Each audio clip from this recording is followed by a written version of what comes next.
Signs of the Southland, Sunday, April 3rd, 2022. Mr. Grant, I am told that you've had a tough time finding access to bus and bike lanes recently.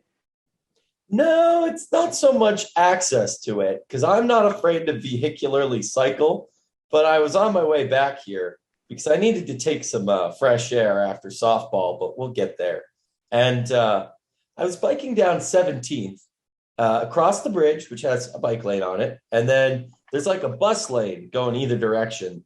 And the amount of people just sitting in the bus lane or driving through the bus lane, or if you're a tech bus, even better, parked in the bike lane drives me absolutely batty. And this Atlanta, is on 17th, yes, over by where they Atlanta. have the protected bus lane that I don't think I've ever seen anyone pay attention to, ever. Yes, I know. I know. I think it's kind of dumb that they have a bus lane there because it's not like there's BRT or anything useful on It's 17th. also not a protected bus lane. It's just double white lines. Oh, but nobody pays any attention to it. And I was Yeah. biking through the bike lane, and the one bus I see is a Tech Stinger bus, and it's parked in the bike lane. And then when I tried to go around it, obviously, bus lane full of people, almost impossible. Not that I nearly died because it didn't come anywhere close to it, but I got nice and hot and riled up. So there's that. Yes. See, it would be nice if that was used for anything other than Atlantic Station shuttles. I mean, even then, like, if that makes it easier to get to Art Center, like, have the bus lane. Just drives me nuts that like paint it red or like do something or ticket people who use it or something. I don't know. People in this city, I don't know. It's very difficult to be a pedestrian. It's very difficult to be a cyclist, and hell, it's very difficult to be a driver because, like, I don't know. Because Just no one knows how to drive. it's just a lawless place in the driving sense. In the driving sense.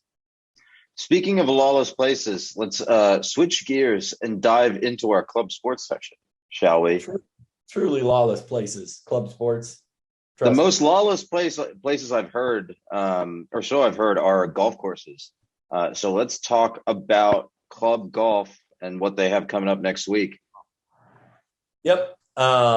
They did wind up coming in fourth last week. I checked out their website, and they'll actually be Please make a pun. Come on, come on. wow. That was They'll be racing. They'll be racing into their tournament at Tup this week. I don't know, but I feel like that's pretty emblematic of our intro discussion. Anyways, Tup, they'll be playing down there. So if you're around Atlanta and you have not played our public courses yet, one, there's a very nice one at Chastain on the north side, very crowded. There's a very nice one on the east side at Candler, pretty crowded, but it's free if you have the city pass. And the two on the south side, Tup and Browns Bridge, Browns Mill, I forget what it is. I think it's Brownsville.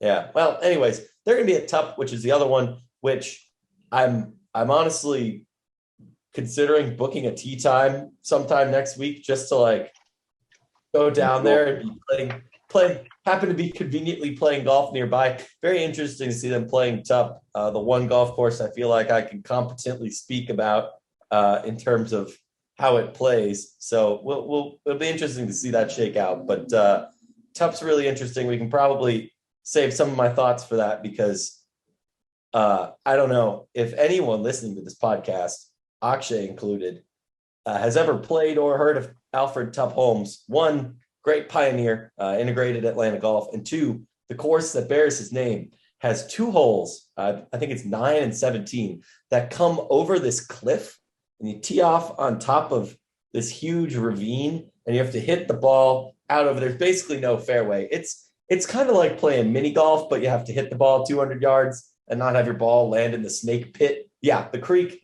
has signs that says danger snakes. So I have definitely heard of Alfred Tup Holmes. There's a really great, I think there's a really great Archive Atlanta episode on the integration of Atlanta's golf courses and golf in Atlanta in general. So go check that out for more information. But I mean, it's not like I've played the course. So. Oh no. Well, we can go. We'll round up the From the Rumble Seat crew and go play tough home club golf.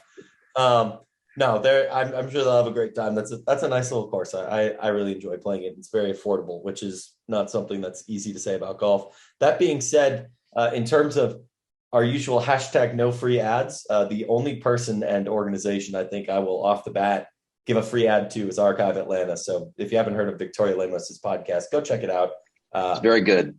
Yes. It's a spiritual cousin, I feel like, to the weird nitty gritty Atlanta stuff we talk about on this podcast. Jake's still mad that she didn't call him about talking about her Georgia Tech episode. Still mad to this day. I'm not mad. I just said we can give her free advertisements. Moving right along. Let's talk some women's soccer real quick. They finished first at their tournament at UNC, which very surprising considering UNC, local college soccer power, at least at the varsity level. They went undefeated on their weekend. What do you got for me in terms of looking at this weekend from, this big picture lens for their season? Yeah, I mean, obviously the fall is big time for them with their nationals and regionals coming in the fall, but UNC as a team Tech ran into a lot in the fall, quite frankly. It's pretty good to see. That's how I'll put it. UNC did knock out Tech from the regional championship 2-0. So, always nice to see them come back and avenge that. Obviously, I think you might rather win the regional, but a win's a win. No one's complaining about that. So good to see a win over a familiar team. I honestly don't know the scores. They didn't post them, but man, 14th Street's loud today. Sorry, I keep getting distracted. Anyways, yeah, no, UNC regional champions. So a win on their own field is great to see. They did post the score of the final game, which was a 5-3 win over UNC. But other than that, no scores from what I see. But the slate that they played, at least in the group stage, was Georgetown, a Tennessee team, and then a UNC alumni team. Well, and then the championship was UNC. So really the question mark is those other two games. But I appreciate the commentary from the team being, we straight up ate this weekend. Let's go. So I think that sums it up well. Just going on off of their Instagram stuff, clean sweeps this weekend in Chapel Hill. Have some hard fought soccer and great competition. There were, there were 5 goals in the last game. They don't have any other stats that at least I can see. So maybe we should send them an email and see if we can get some expected goals action, some analytics running. I'll leave that to you, and we can talk about what I've been working on in the realm of softball later in the field, because I think you might be interested. You might die considering I coded it up in Excel. Coding, but we'll get to that when we do it too. Sickening. Let's move on to some really, really sickening results. Well, for the other teams from men's lacrosse, your 7th ranked men's lacrosse team, they beat FSU 15-9 on Saturday, and then followed that up with a 15-8 win over Athens in clean old-fashioned hate lacrosse version. Athens was ranked 22nd in the nation, and FSU was ranked 25th. Very nice, neat little weekend for men's lacs, who have rounded into form after a little bit of an inauspicious start to their year. Yeah. They're ranked 7th in the country. They're playing with some younger talent. The last 2, 3, 4 weeks though have been just tremendous. They, like you said, they've rounded in form. They're an unstoppable goal scoring machine, and both of these are quality wins. Honestly, I wish I would have thought a little bit earlier to go over to Rostam's Field for clean old fashioned hate, but that's life. And great to see them knocking them home. Let's move over to the women's side of the lacrosse field. They had 2 home games as well, but no results, huh? No scores. Not that I could tell. I was just browsing the old Instagrams. I think they were playing Vandy and Kennesaw State, but that was the most recent post. So Not sure. What do they have coming up next? SWLL, so Southeastern Women's Lacrosse League? Question mark? Something like that. Do you not do your research? No, I do not, honestly. Just kidding. I'm flying by the seat of my pants here. So okay, hold on, I got it. Southeastern Women's Lacrosse League. Yes, that is what it was. Let's see if I can figure out a little bit more information from Googling around here. I assume they're in the standings. They are in the I assume they're in the Eastern Division still, at least as of 2015, 2016, which is what I can see on the USA Lacrosse website. The other teams in that division, Athens, Clemson, Tech, obviously, South Carolina, Emory, and Tennessee. So, pretty good competition. Yeah, considering the lacrosse hotbed that is, North Fulton and North Georgia in general. Mm-hmm. Yep. All right, moving right along back into our usual slate of varsity sports. Let's start on the softball diamond. Game 1 this week was versus Kennesaw State. That was a nice, tidy little win for Georgia Tech softball at home. And then they went on the road to South Bend, where things were fiery. Well, give me one word to describe this series before we get into dissecting it. Very long dramatic pause. See, I'm ready to start soliloquize. So I'm ready. Soliloquizing. Very interesting SAT word. I'm ready to get on my soapbox here, so the one word ain't gonna do it for me right now. But one word. I want to walk through some scores first. I think my one word is it's fine. It's fine, and not in those are 2 words. That's 3 words if you count the contraction. I said fine. Okay. My word is fine. It is fine. Okay. Give me the scores because I know you have those pulled up. Let's go through those first to set the table.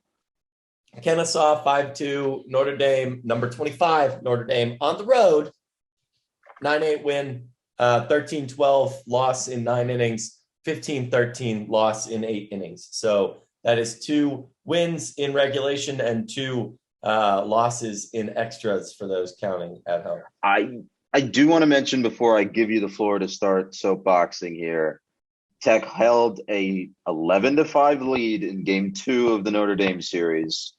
I think after 5 innings, and then held an 11-3 lead after 2 innings in game 3. So it's a bit of a mixed bag of results in those extra inning games. Table set, balls on the tee. Go ahead and kick it off here. See, the reason that it drives me nuts that I'm frustrated, and that you're frustrated, and some of that's rightfully so, but the reason it drives me nuts that there's frustration in the air is because, like, at the beginning of the year, if you would have plopped us down and said, hey, boys, lads, 36 games into the season, you're going to be 25-11 and having beat UGA by run rule, having gotten a win over Notre Dame, and been not comfortably in the driver's seat for playoff, but having just rattled off 9 straight wins and 10 out of 13. Sorry, we're 10-3 since the FSU series. I think we would be over the moon ecstatic. Oh, and that impressive win gap there is with a Marshall winnable game canceled, a Jacksonville State winnable game canceled, Middle Tennessee State winnable game canceled. Like this is a team that, independent of this weekend, could and should be knocking on the door of 30 wins with a decent amount of runway left to play. I just don't want us to get too far out in front of our skis. Like there's 4, 5, 6, 7, 8, 9, 10, 11, 12, 13, 14. There's 14 games left in the regular season. And Georgia Tech has set themselves up pretty well for being, 2/3 of the way done with their regular season. But I think that also comes with the caveat that I think we can accept and acknowledge that they have done very well in comparison to what we expected this season was going to be like, and in comparison to what the last couple of seasons have looked like. But at the same time, as you play well during the course of the season, the expectations that you have on a program that's growing like this start to creep upward and upward, and you sort of expect them to be like, hey, you expect them to be very competitive, and almost and competing and winning these sorts of games versus competition that they are, equal or maybe just a little bit below, or maybe just a little bit above. It's really unclear, considering the series was a 1-run game in the first game and the second game, and then those latter 2 games went to extras. It's really, baseball is random sometimes, right? So, it's like saying softball's random. It's like saying you flipped a coin 3 times. Yeah, winning 1 out of 3 is expected. Winning 2 out of 3 is expected. Yeah, just frustrating because it could have been a sweep. So I don't want to marginalize that aspect. Yeah, I think this is a case where things can be 2 things, right? I think it can be really great that they're in this position, that they're in the position for us to complain, but it can also be valid about what we're complaining about, right? Because some of these things that came to roost, causing that 6-run blown lead and that 8-run blown lead, are things that we've been talking about over the last couple of years. It's inconsistent pitching. It's a couple of fielding errors here and there. And really the kind of damning thing in these last 2 games was the hitting just kind of disappeared. Notre Dame swapped in a new pitcher, especially in this 3rd game. Notre Dame brought in, I forget what her first name was, but it was Shannon Becker, a freshman out of the bullpen in relief. She threw 100 pitches and text batters after scoring 11 runs on Notre Dame's starter, was basically flummoxed for 4 or 5 innings. Right? This kind of inconsistency, especially when you're playing teams that you are equal to, which I think has been proven out by these scores here, is maddening, right? Over the course of a 3-game series. Yeah. It is maddening and it's tough. And all of those things can be valid. Notre Dame, for the record, sitting at 22 in the old RPI. Sorry, the old adjusted RPI. I don't really know what they do to adjust RPI when they do adjusted RPI, because I am just a scrub. But Georgia Tech, meanwhile, 33. This is before the weekend's results are factored in. So definitely worth thinking about. But I also think it's worth thinking about and mentioning the fact that we could very well be in a place where we are in a positive feedback loop ACC, if that makes sense. Like Notre Dame, we talked about before this week as a team on the rise, which is very true. They're not necessarily like regional hosting like turf, but a solid, probably tournament 2 seed. Georgia Tech, not really that far from knocking on the door from being a tournament 2 seed. Right now, my numbers have them as a 3 seed. Man, Rev. 14th Street is just legendary today. I'm doxing myself, but I'm moving in a month, so that's okay. But yeah, no. Point is, ACC is really good, and the fact that we're hanging with a decidedly top shelf, top half team is good. And the last, even Syracuse is a team that's been better, but we handled them last week. The conference is coming up, I think, is the really short way to say something that we could probably make a lot longer. I think between the rest of the games we have down the rest of the slate, so Boston College, which Boston College, non-rev sports, but even then, they're a top 70 RPI team. NC State, always can mash the heck out of the ball. They're I think their top 60 is as well, pretty close to that. And then you got Clemson to close the year. That's, you need the ACC wins to get in the conference tournament picture, but I think with 9 games left to play, Tech should be able to safely get at least maintaining like 500 status, I think they're out of the first week. Like, I think they're out of the first round, right? Like they're not going to play into the tournament like they have the last couple of years. Yeah. They're safely going to be into that second round of the tournament. You're just playing for seeding. I think before today, they were 6th, I believe, and Notre Dame was tied for 4th. And I mean, they were 6th at 6 and 8, right? And just trailing behind Notre Dame. And Notre Dame has only played 9 games. Tech has played 15 now. So, or Notre Dame has now played 10. Tech has played 15. So it'll be interesting, I think, over the next couple of weeks to see how that situation evolves as teams like Notre Dame, teams like Florida State, teams like NC State and Louisville get in the rest of their conference schedule. And, Tech has fewer games or Tech is facing teams with fewer games in hand, right?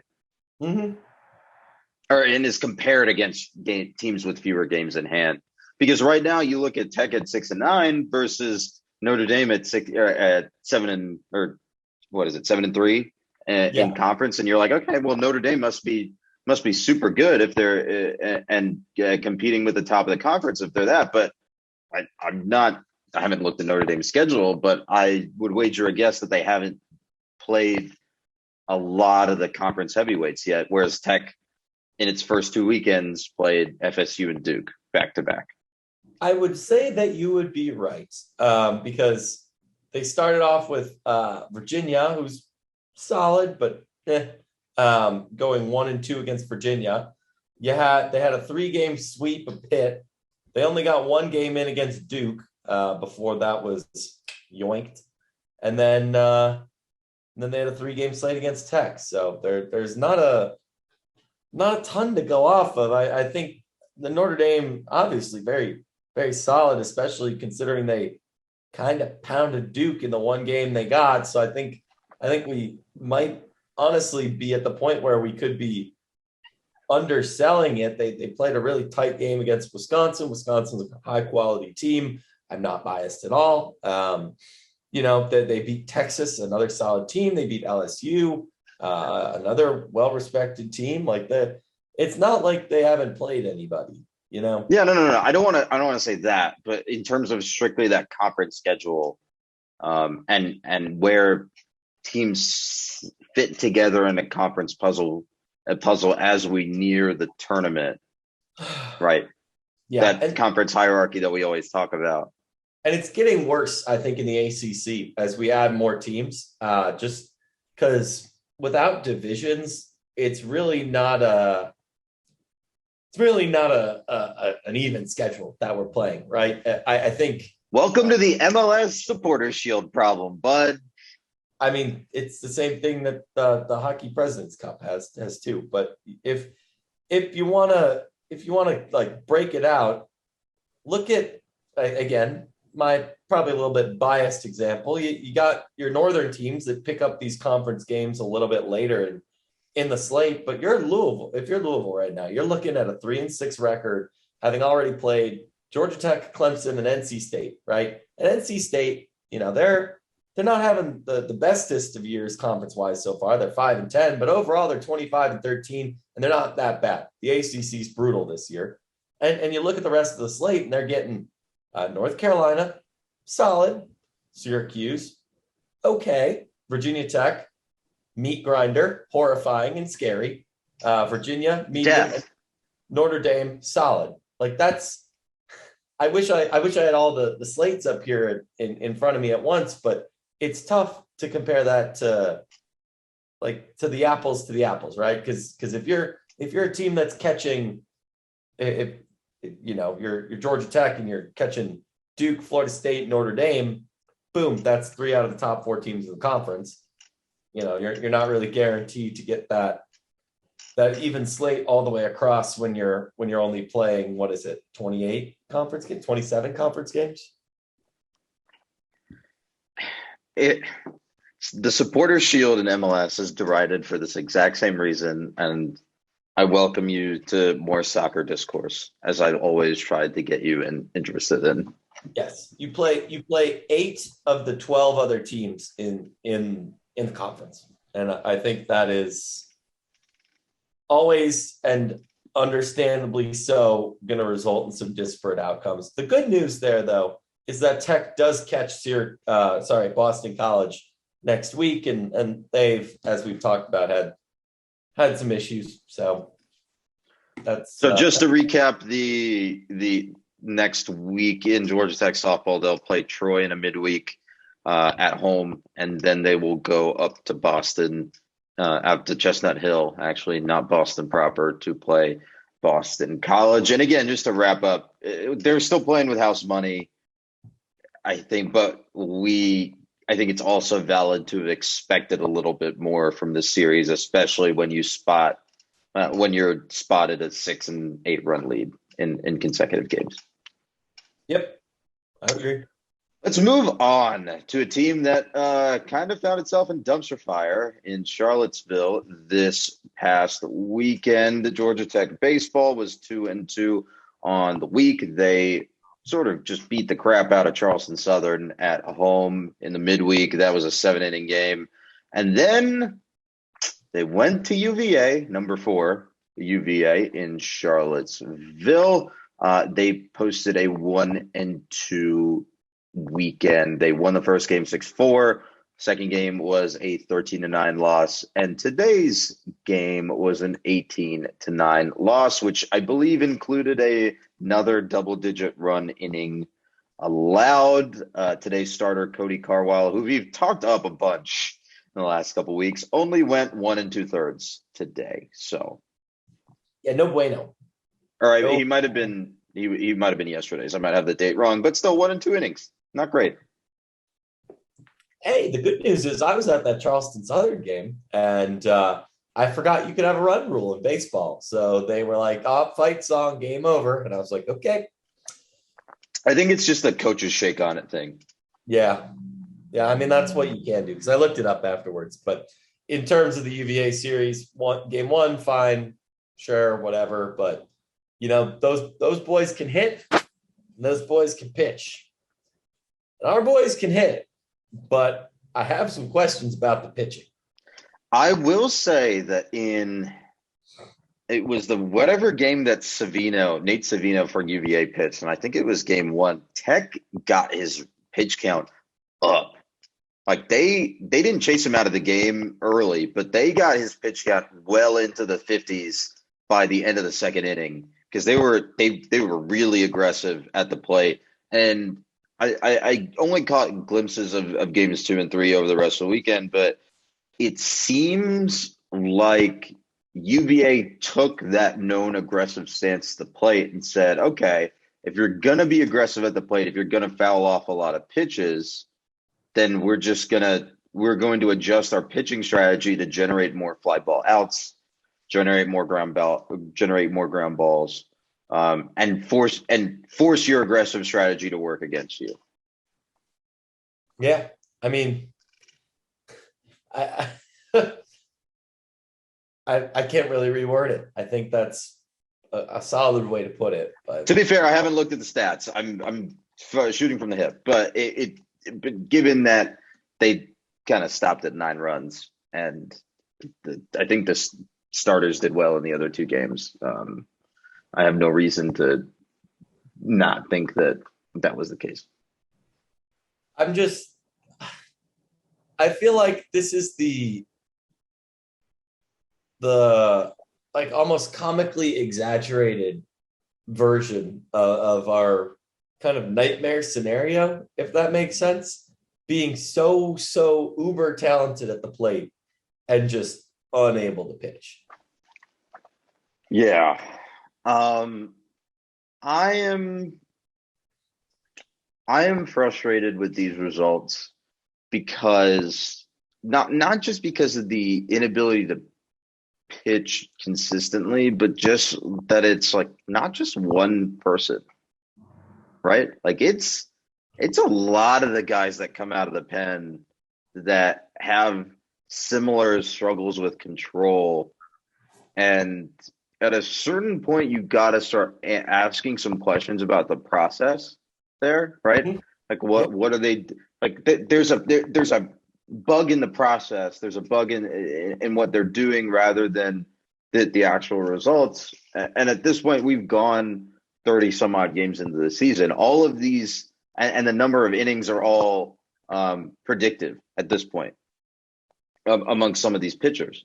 So where is that issue in the process? What exactly are we focusing on? Is it spin rate over control? Is it are we teaching our pitchers to have their arm slot a certain way that makes it more predictable on what pitch is coming? I mean, these are things that you can fix in the lab, but you also have to identify what they are, nail them down, and then work to attack them. And it's got to be something in that process has got to change.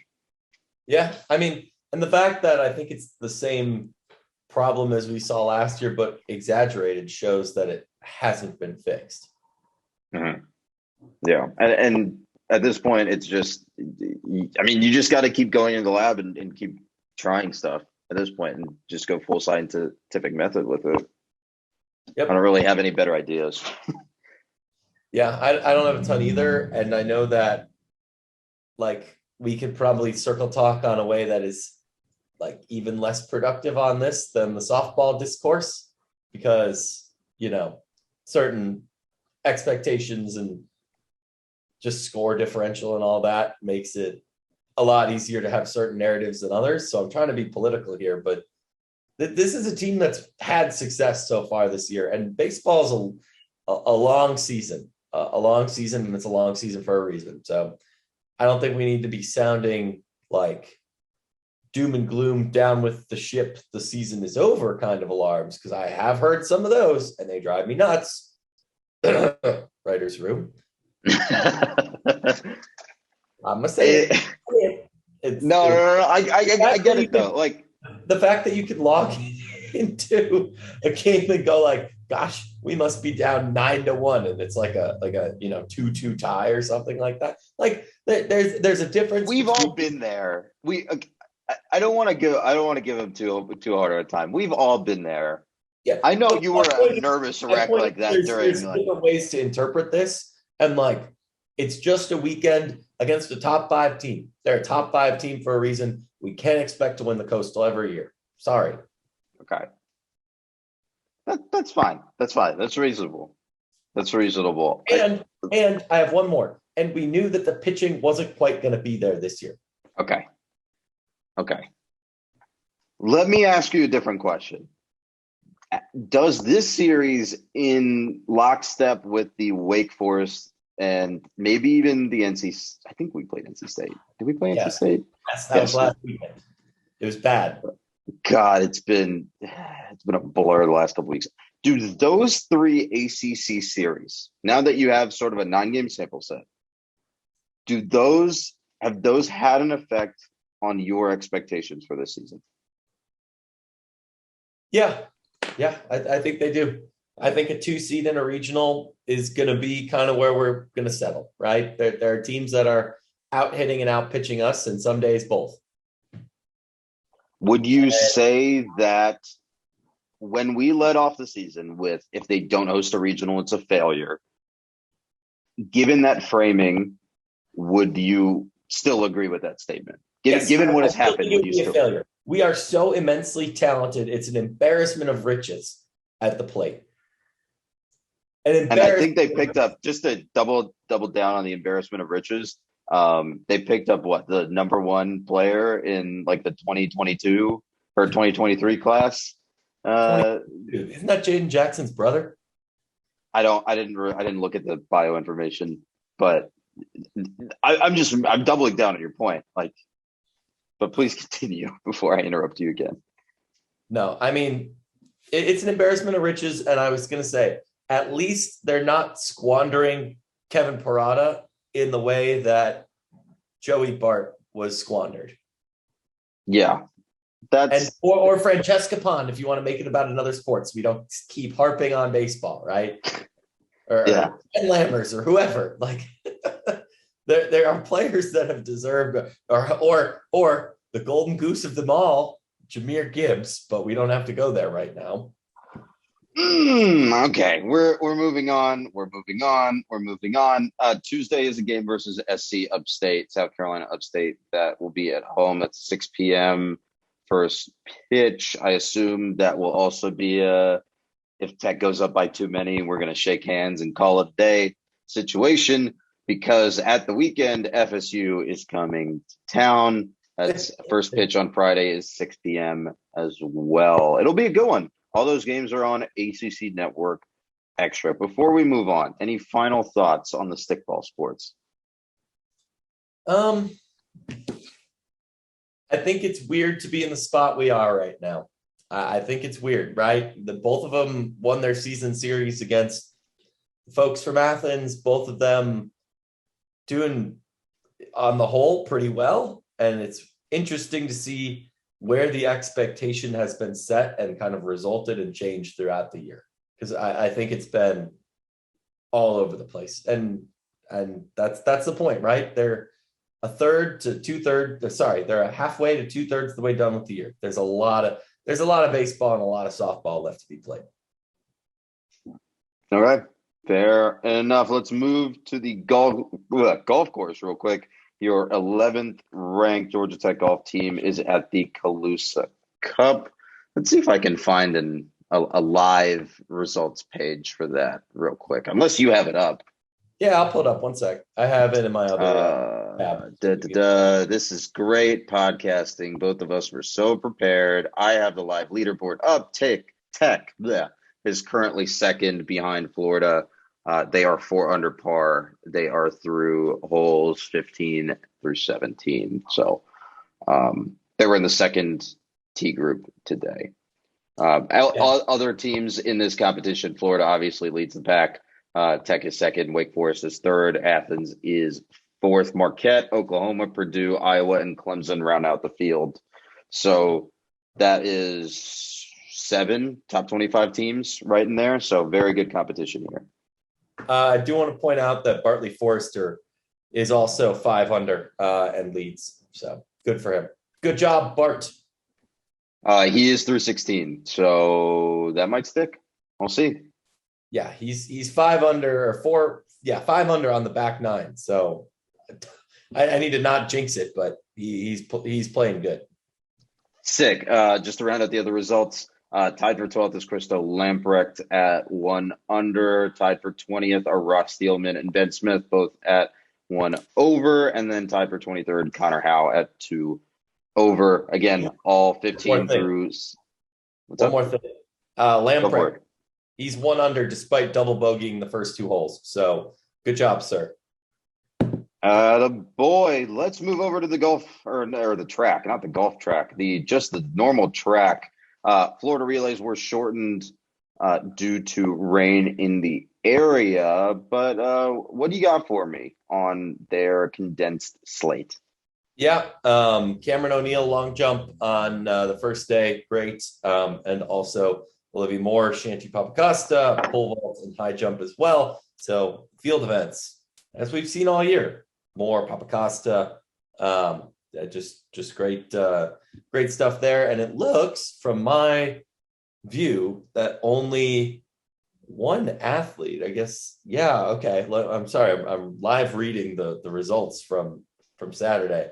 Only Tech athlete competed was Matthew Mazzacano, who vaulted men's pole vault. So good job, Matt. Well done.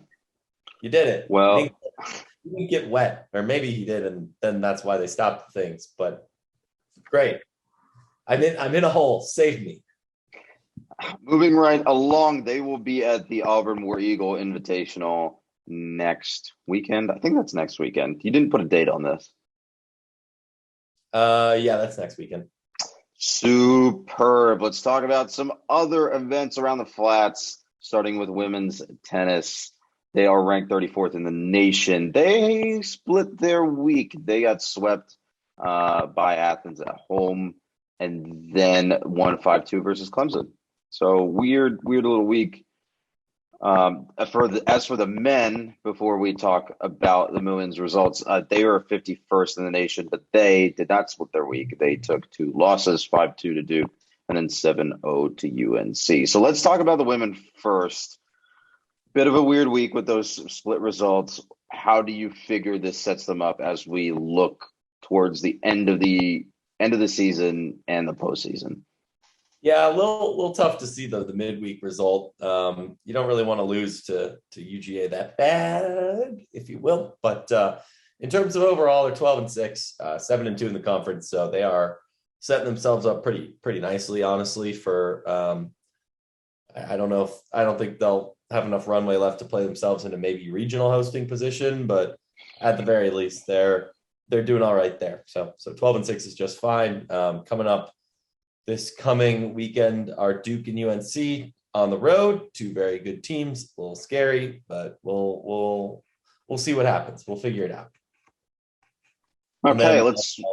I was going to transition you over into the men. Okay. Duke and UNC. Yeah, that's fine too.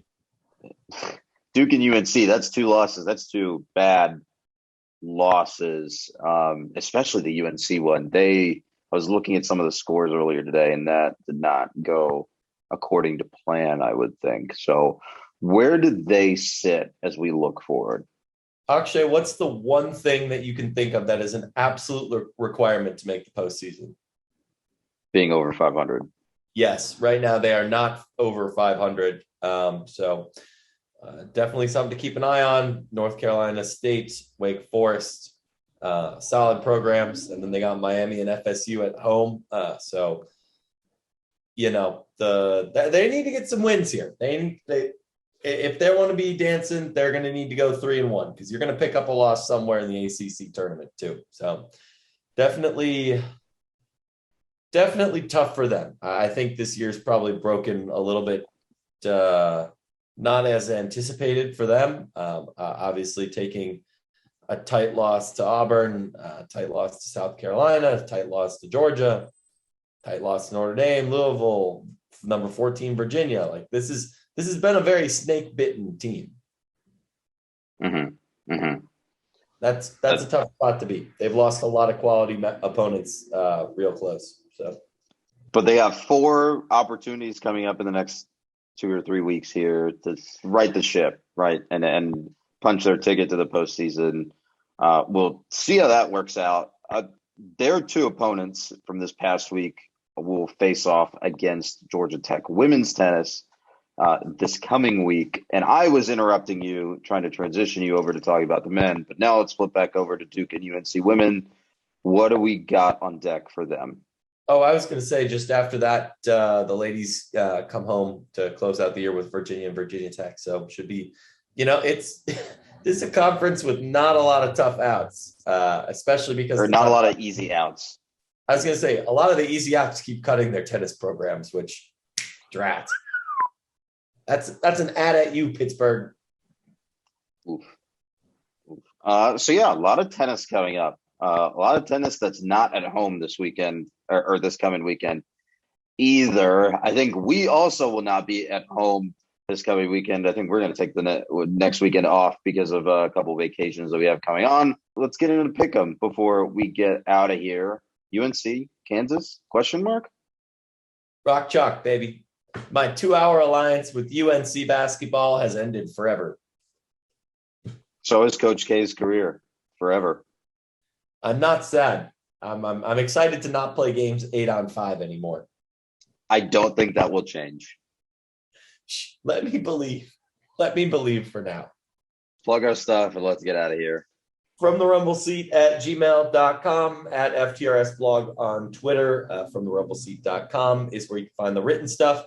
This podcast, if you're listening to it, listen, subscribe. To borrow a bit from Ian Happ's The Compound podcast, subscribe, unsubscribe, resubscribe. Goose those numbers. Yeah, exactly. March Madness brackets coming out tomorrow for the championship. If you don't like my seedings originally, I don't really care. They're super biased, and I admitted that everywhere. So please vote for your favorite and vote your conscience. And yes, have fun.